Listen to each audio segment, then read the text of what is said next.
Thank you, and welcome to my district, the 6th District of Georgia. I am Congressman Rich McCormick. It's my honor today to introduce Governor DeSantis and just kind of frame this conversation just for a second. Mark Twain once said, there are lies, damn lies, and there's statistics. Obviously, tonight there are a lot of statistics thrown away and just not worth the merit. When you talk about comparing two states of drastic contrast, California and Florida, compare them any day on education, gun violence, crime, unemployment, homelessness, taxes. Florida has absolutely dominated since we had Governor Ron DeSantis. Even before Newsom and DeSantis, the census proved that Florida gained seats and California lost. That's because the population is shifting. We just had hearings today in Congress talking about illegal immigration and about the 9.6 million people that have crossed the border illegal into America. And by the way, it doesn't matter if you have extra border agents if their whole purpose is to process people rather than them turn them away from a sovereign nation. There's a distinct difference. 9.6 million, by the way, if they're represented by a congressperson, would be about 13 congressional seats. Let that sink in. What hasn't Governor Ron DeSantis done that he was supposed to do since he's governor? His state is not only thriving, but he has increased his popularity by about 19 points since his first election. Meanwhile, Newsom has lost about 5.4% in popularity since his first election. Once again, comparing governors side by side. We're going through the 70s all over again. If you think about this, we have runaway inflation, runaway energy costs, a proxy war with Russia. We have hatred of the military, hatred of the police, racial strife. Just like then, we have a time for choosing. And that's why we should choose, as the next president of the United States, Governor Ron DeSantis. Thank you. Thanks so much. Thanks. It's great to be in Georgia. It's interesting. Georgia's a great neighbor, and we work very well. Governor's a friend of mine and has done a great job here. So I'm always happy to come to Georgia. But this was Gavin Newsom saying he wanted it in Georgia, and then he wouldn't allow a crowd to be at the debate. So I guess we could have just done this anywhere, but I think it was something that was good because this is a debate about the future of the country. And you see the model that California has done. That's the model for the Democratic Party. That's where their energy is. That's what they would do in a second Biden term, a Harris term, a Newsom term. And then you look at Florida, and we really have a model to reverse the skids that the country's on now and get us on a much better pathway. And I think you saw those contrasts. Clearly, the results speak for themselves. You can put a graphic up that says very clearly, he would try to spin out of it, but the reality is the reality. People vote with their feet. As somebody that spent time as a young naval officer in Southern California, I have huge, huge admiration for the natural wonders of that state. I think it's has the potential to be a great dynamic state, but the policies are holding them back. The policies are leading to the homelessness. The policies are leading to the spiking crime. The policies are leading to cities like San Francisco and LA becoming hollowed out and shells of their former self. And that's on his watch and other people like him. So that, I think, was very, very clear. And going forward, and look, we've done, I know, some of these Republican debates, and when you have 8 people up there, it's hard to do a really good debate. Then they did 7. And I didn't get a question for the first 25 minutes. And then we did one where we only had 5. It was a little bit better. Maybe this next one will be less. But I do think there's something to have a one-on-one debate, 90 minutes. You can cover more ground. You'll be able to make more points. I don't think Joe Biden will ever debate again. I don't think he's willing to do it. And I don't think Donald Trump will ever debate again. I don't think he's willing to do it. So if you're not willing to debate, then you shouldn't be running. You should show up and do it. So I'd love to debate Donald Trump. I'll debate Biden. I'll debate any of these people because ultimately the future of the country is at stake. Okay? Yes? The hundreds of thousands of people have left California, as you have pointed out, and they have manifest problems. But meanwhile, the state keeps moving further to the left. They keep electing Democrats. What do Republicans have to do to get some traction in California? Why do Californians keep sending them back to office? Well, I think that there's an interesting dynamic in this because when I was growing up, I was born and raised in Florida. I never remember seeing California license plate ever in Florida. Then all of a sudden I become governor. I see all these California license plates. Well, I won my first election by 0.5 percentage point, and Florida was a razor-thin state. So a lot of my supporters are looking at those California plates, and they were freaking out because they're like, are we bringing in people that are going to vote very liberal from California? I think it turns out that most of the people that left California were people that were leaving because they appreciated the policies in Florida. So I think what's happened is when the blue states are pushing out people, I do think they're disproportionately pushing out more Republican leaning. So what ends up happening is when people do bad at governing, you want a reaction the other way, and that's usually the base of the opposite party with the independents. We saw that in New York with Zeldin's race. And I've told people, if you just take all the Republicans who've moved from New York to Florida, if they could have voted for Zeldin, he probably would have won that race. So I think it's really tough in these deep blue states because if they're hemorrhaging Republicans that are going to other Sunbelt states, then they're just not going to have that base to have a reaction back the other way. Although I will say, I mean, the fact that even San Francisco recalled that DA, that at least was, I think, a sign of progress. I mean, he was so bad that they had no other choice. But I do think it's tough. I think that the migration has been philosophical. I think if you look in my election, I won the new migrants probably more than I won the state as a whole. I think it was that dramatic in what you're seeing. So we're getting these people, and I remember all these New Yorkers would come to me when I was for my first term. They'd be like, "I'm so glad to be in a state where my vote counts." Well, it turns out I had 1.5 million votes to spare. We could have sent some of those, and the New York race was closer. But I think it's just tough. I think it's going to be tough to get in those deep blue states. I think it is going to be tough. Governor, what's your response to the accusations against Christian Ziegler, and should he resign? So I've just seen them. They're very serious. I don't see how he can continue with that investigation ongoing, given the gravity of those situations. And so I think that he should step aside. I think he should tend to that. He's innocent until proven guilty, but we just can't have a party chair that is under that type of scrutiny. And so I hope the charges aren't true. I've known him. I've known Bridget. They've been friends. But the mission is more important.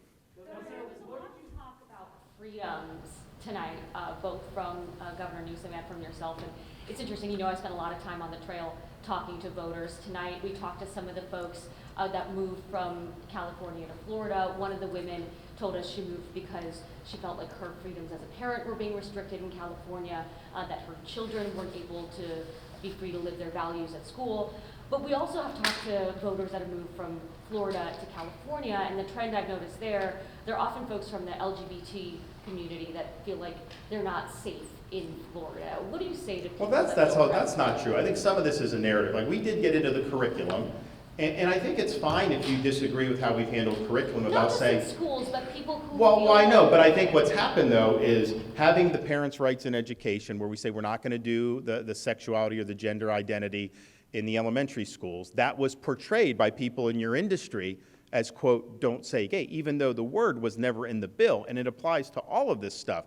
So I think there was a narrative that somehow that was targeting individuals' rights. It had nothing to do with that. It had to do with school curriculum. We were right to do what we did in school curriculum, and I think you'll see most people in Florida, they've realized that that was a phony narrative, but it has nothing to do with an individual's rights. All we're talking about is focusing on that school curriculum and just making sure that it's age appropriate. I mean, I showed the stuff from the book. That is in schools in California. When he said it wasn't, that is. They do have gender. They start to talk about gender, how, you know, the gender stereotypes and gender change. They do talk about that in California in elementary school, because I looked that up. So that is there, and it's not there in Florida, and we think it's more appropriate the way we're doing it. Yep. When exactly did you learn that there's an investigation into Today. Ziegler? Yeah, and then today. my question on the debate, you have to operate with governors, regardless of party, as president.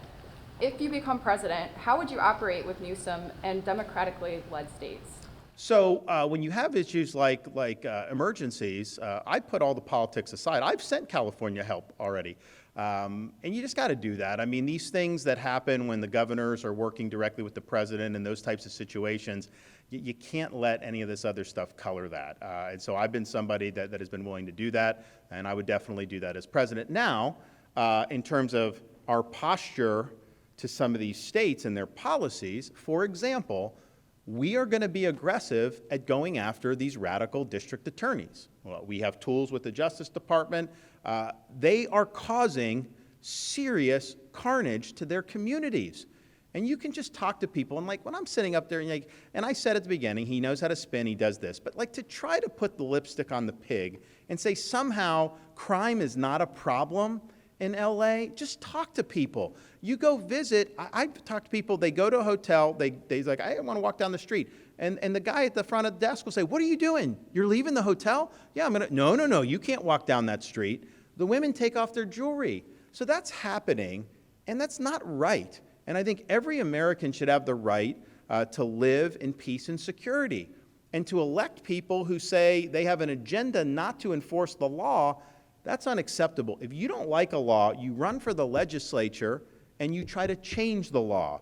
You don't get elected to an executive position and then nullify the law. Governor, tomorrow you're going to Nikki Haley's backyard. What is your message to the former South Carolina governor all day tomorrow? Well, my message is about our campaign. If you compare, I've been a governor, I'm a governor, she was a governor. Can people name anything that she did as governor that was significant, substantive? No. And a lot of people in South Carolina I talk to can't do that. Whereas me, we've been a transformational governor. Everything I promised I'd do, we got done. And we've made a huge, huge difference. And so that's what it's going to take. What you don't want is somebody that's just going to manage the decline. You want somebody that's going to actually reverse this decline. And that means you got to get in there, and you've really got to be strong to change the trajectory of where this government is going. I've shown the leadership to be able to do that. I have the background and I think the backbone to do that. And I have the focus and discipline. I think I'm unique in the race in that respect. So Republican voters, South Carolina conservatives in particular, they can know if the governor's saying he's going to go and he's going to deal with this deep state, he's going to do it. It's not just idle rhetoric. If he says he's going to solve the border, he's going to do it. It's not just going to be idle rhetoric. And I don't think she has the track record of being able to say the same thing. Tonight, what do you feel like was the outcome and the result of this? So I think what it was, part of the reason I did it is because Sean's a friend, and he pitched it to Newsom. Newsom said, 24 hours, I'll do it. So then they came to me and they said, and at first I was like, Newsom's running a shadow campaign. He should actually make it official. But then I thought about it. I'm in a race where one candidate gets a disproportionate amount of media coverage. And so I have to be able to get my message out. So to have 90 minutes on national TV where I'm able to go and box somebody who is on the far left, that is good exposure for me. And in fact, I've just been talking to my folks. We got a great response tonight from people. People on the right who have been dinging me because they're for Trump or somebody else. Everyone kind of rallied, and they're like, you know what? This guy represents our values, and he's taken the fight to the other side. So I think it was good. I think we got a good shot in the arm about it. I'd be willing to do more of these with others because ultimately voters need to see who you are, what you believe in, what you've accomplished. But I do think being on a stage like that, it allows you to say, okay, who do we want in those presidential debates next September for our nominee? Because if you go back to October of 2020, the first presidential debate, Joe Biden beat Donald Trump in that debate. He beat Trump in that debate.